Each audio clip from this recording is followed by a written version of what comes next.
రాబోతున్నాను నేను. ఇంట్రెస్టింగ్ నాగేశ్వర్ గారు మీరన్నట్టుగా పిఠాపురానికి సంబంధించి ఇటు ఆహ్, పవన్ కళ్యాణ్‌కి వర్మ నుంచి విశాఖ అక్కడ తగులుతున్న పరిస్థితి చూసాం. కానీ అక్కడ పెండం దొరబాబు ఆహ్, అక్కడ ఆమెకు మద్దతిస్తున్న పరిస్థితి. సో, ఈ నేపథ్యంలో ఈక్వేషన్స్ ఎలా మారే అవకాశం ఉంది? అంటే పిఠాపురం వరకు ఏం జరుగుతుందనేది కాదు మనకు. హ్మ్. అందువల్ల అది మళ్ళీ తర్వాత ఇప్పుడు ఆయన మద్దతు కూడా ప్రకటించాడు వర్మకి. హ్మ్. సమస్య అది కాదు. నేననేది ఏంటంటే ఈ ప్రాపర్ ఎక్సర్సైజ్ అనేది జరగాలి. హ్మ్. అంటే ఆపరేషనల్ యూనిటీ మిత్రపక్షాల మధ్య ఆపరేషనల్ యూనిటీ రావాలి. ఆ ఆపరేషనల్ యూనిటీ ఇంకా రావడం లేదు. పరస్పర అనుమానాలతో అపనమ్మకాలతో పార్టీలు కలుస్తున్నాయి. హ్మ్. బీజేపీలోనైతే అసలు మా వాళ్ళ వీళ్ళు టీడీపీ వాళ్ళ అనే అనుమానం కూడా కలుగుతుంది. ఎందుకంటే సోము వీర్రాజు, మీకు విష్ణువర్ధన్ రెడ్డి హ్మ్. ఇలాంటి వాళ్ళు జీవీఎల్ నరసింహారావు టీడీపీ పట్ల క్రిటికల్గా ఉన్నవారు గతంలో. వీరికి టికెట్ రాలేదు. టీడీపీకి అనుకూలంగా ఉన్నారని భావించబడే విష్ణు కుమార్ రాజు, మీకు సుజనా చౌదరి, పురంధేశ్వరి వీళ్ళ టికెట్లు వచ్చాయి. దీనివల్ల ఏమవుతుంది అంటే బీజేపీలోనే అంతర్గతంగా పెద్ద చర్చ నడుస్తుంది. అసలు వీళ్ళు మన అభ్యర్థులా తెలుగుదేశం అభ్యర్థులా అని. సో అందువల్ల ఆ కెమిస్ట్రీ మాత్రం క్లియర్గా వికటిస్తుంది. కూటమిలో ఆ కెమిస్ట్రీ మాత్రం సెట్ కావడం లేదు. హ్మ్. ఇక్కడ తెలుగుదేశం పార్టీ కూడా కొన్ని కార్యక్రమాలతో ముందుకెళ్తోంది. ముఖ్యంగా బస్సు యాత్రలు వైసీపీకి సంబంధించి బస్సు యాత్రలతో ముందుకెళ్తోంది. ఇప్పుడు టీడీపీకి సంబంధించి కొన్ని కార్యక్రమాలతో ముందుకు వెళ్తోంది.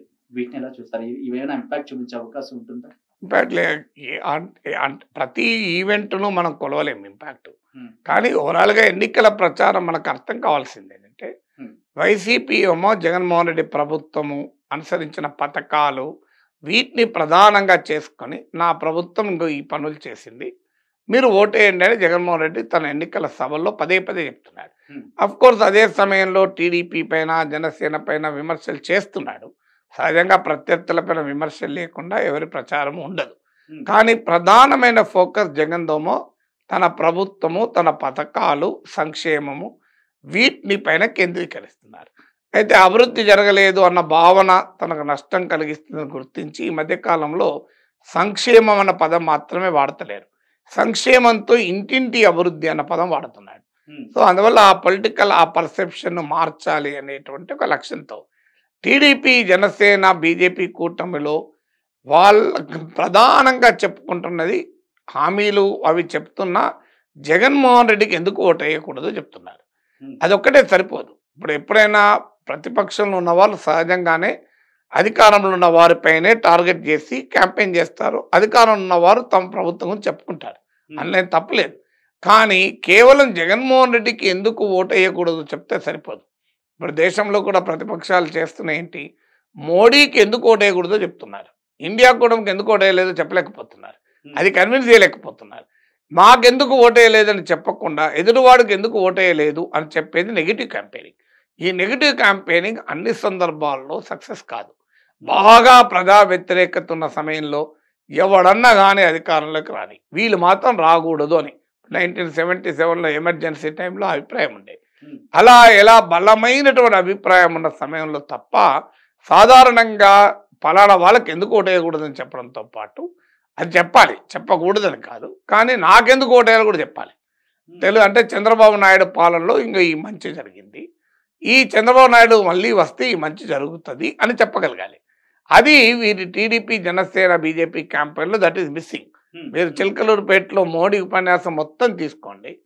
చంద్రబాబు నాయుడు, పవన్ కళ్యాణ్ చాలా కాలంగా మీ హక్కుల కొరకు పోరాడుతున్నాడు అన్న ఒక్క పదం మినహా ఎక్కడా మోడీ చంద్రబాబు నాయుడు పాలన గురించి కానీ, ఆయన పాలనా దక్షత గురించి కానీ, చంద్రబాబు నాయుడు ప్రభుత్వంలో ప్రజలకు జరిగిన మేలు గురించి కానీ ఒక్క మాట చెప్పలే.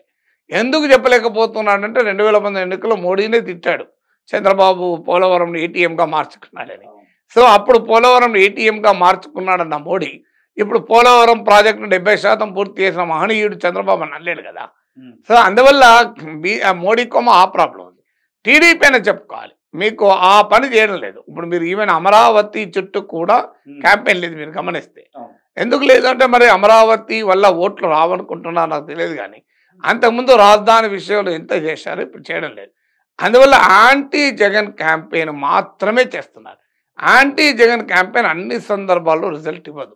నేను ఇంతకుముందు చెప్పినట్లు ఇప్పుడు యాంటీ మోడీ క్యాంపెయిన్ హ్మ్. ఇప్పుడు 2014లో వేశారు, 19లో వేశారు, రిజల్ట్ లేదు అపోజిషన్కు.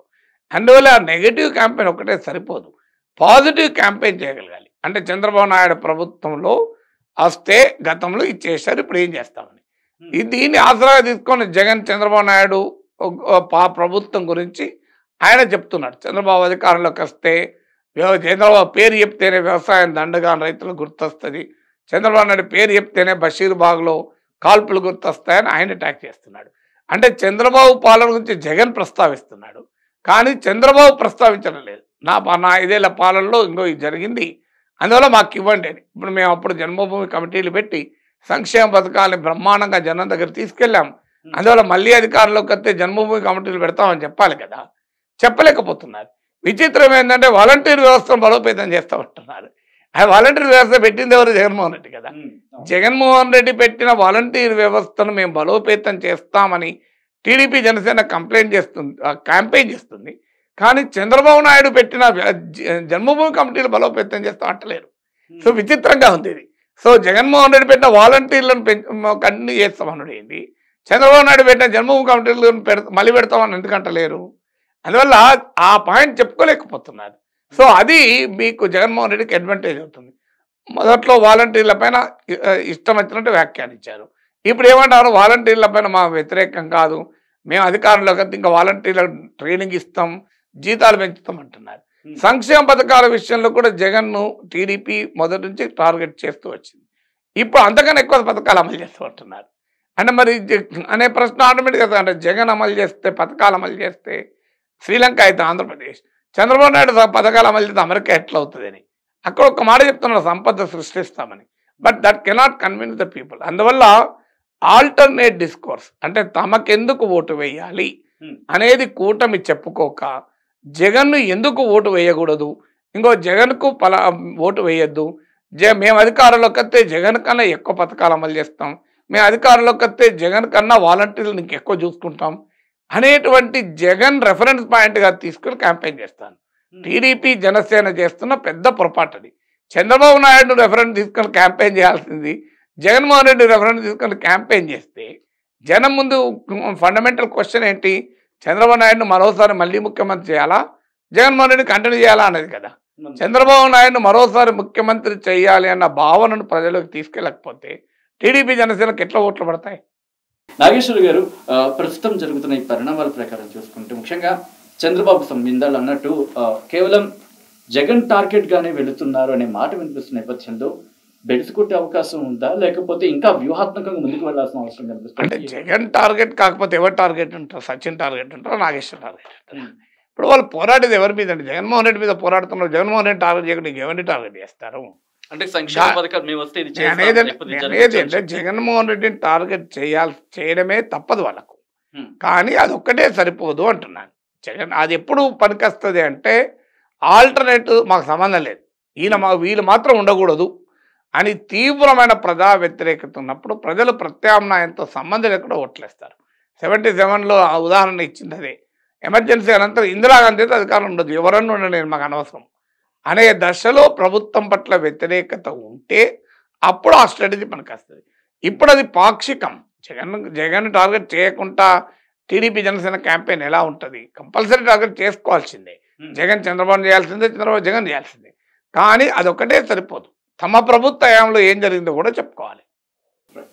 ఇక్కడ వైసీపీ అవినీతి చేసింది లేకపోతే అక్రమాలకు పాల్పడిందంటూ ఆరోపణలు చేస్తున్న టీడీపీ అక్కడి నుంచి వచ్చిన వాళ్ళని మళ్ళీ ఇక్కడ స్థానాలు ఇచ్చింది. ఇక్కడున్న సీనియర్ నేతలకి టికెట్ లేని పరిస్థితి. వసంత కృష్ణప్రసాద్ కావచ్చు, గుమ్మనెల్లి జయరాం కావచ్చు. ఇది టీడీపీకి కలిసి వచ్చే అవసరం, బెడిసి కొట్టే అవసరం? బెడిసి కొట్టేటట్టు ఎందుకు తీసుకుంటారు?